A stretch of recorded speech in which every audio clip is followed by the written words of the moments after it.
Everyone likes to talk about how hot it is in Death Valley, but we haven't seen anyone talk in their videos about how dry it is. Death Valley is one of the driest places on the planet, getting an average of only 2 inches of rain per year. Couple that with the heat that happens around 8 months out of the year there, and it will affect you more than you're expecting. This video is all about ways you can stay hydrated, safe, and relatively cool while you're in Death Valley.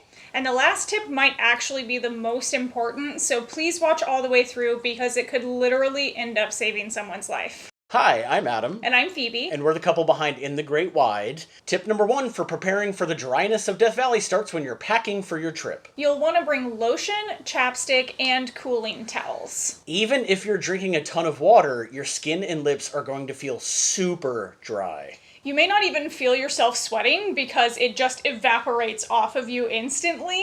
If you're from somewhere that has a lot of humidity, that probably sounds crazy, but desert heat is something else. Yeah, those of you that live in places like Arizona know what we're talking about. The desert heat, that dry heat is it's totally different. It's rough.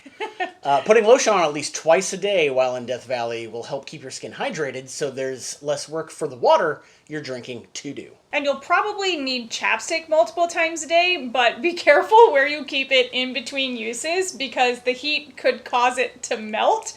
So that's just something to keep in mind. As for the cooling towels, not just any towel soaked in water will do because the water will just evaporate within minutes off of a regular towel. The ones we use are a brand called Frog Togs. We'll put a link in the description so you can find them.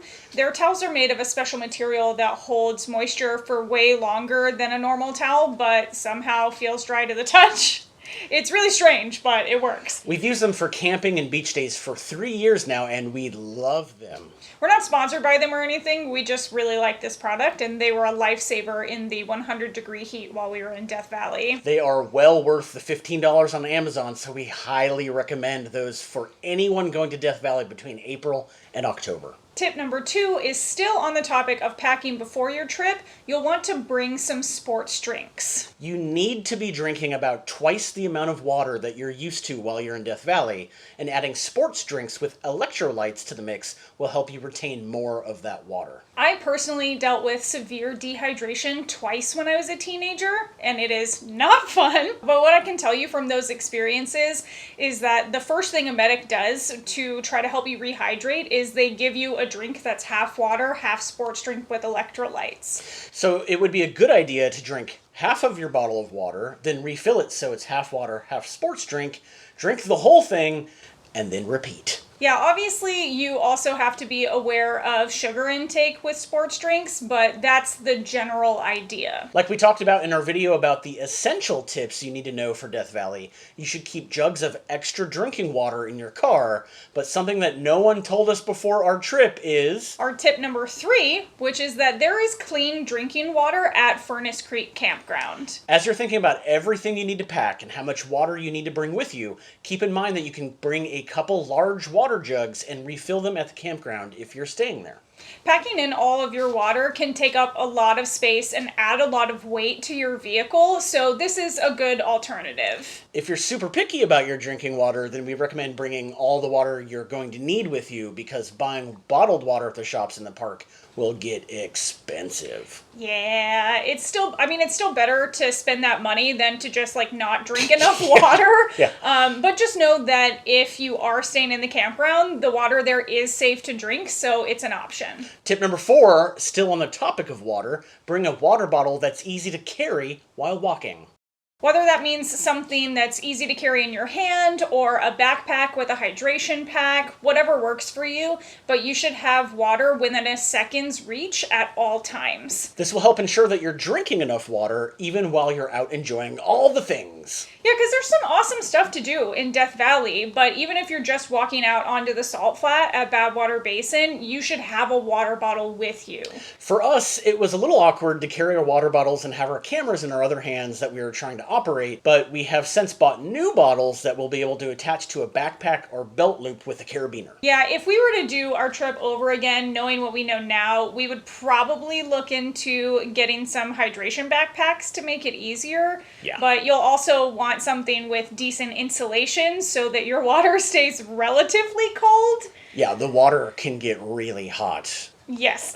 So if you have any recommendations for a product that works well for you for this kind of thing, please add it in the comments for everyone to find.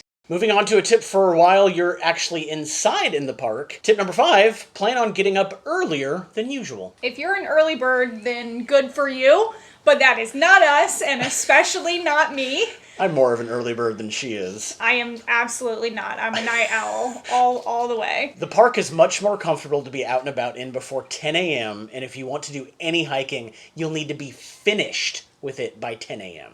Yeah, that means that you may need to set an alarm so you can get up early, have a quick breakfast, and get to the trail that you want to do. We're just not big into getting up early when we're on vacation, but watching sunrise is a really popular thing to do in Death Valley, and so is hiking. There are some really cool trails to hike inside canyons in Death Valley, such as Golden Canyon, Natural Bridge, and Mosaic Canyon, but if you want to be able to go out hiking past 10 a.m., you'll need to go in the cooler winter months between November and March. And even then, when the heat isn't as bad, it's usually still just as dry. So you still have to pay close attention to your hydration. Please take this seriously.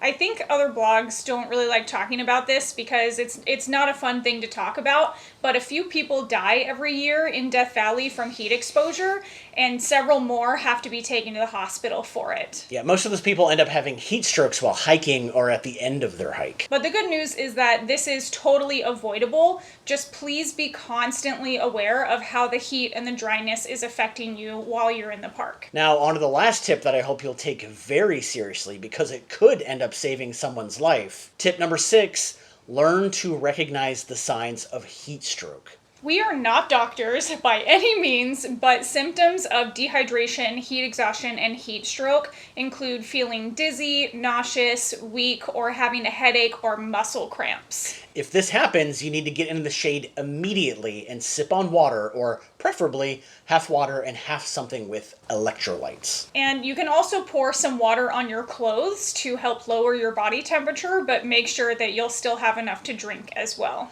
If someone else around you seems to be having these symptoms, or especially if they seem confused, faint, or are stumbling, help them.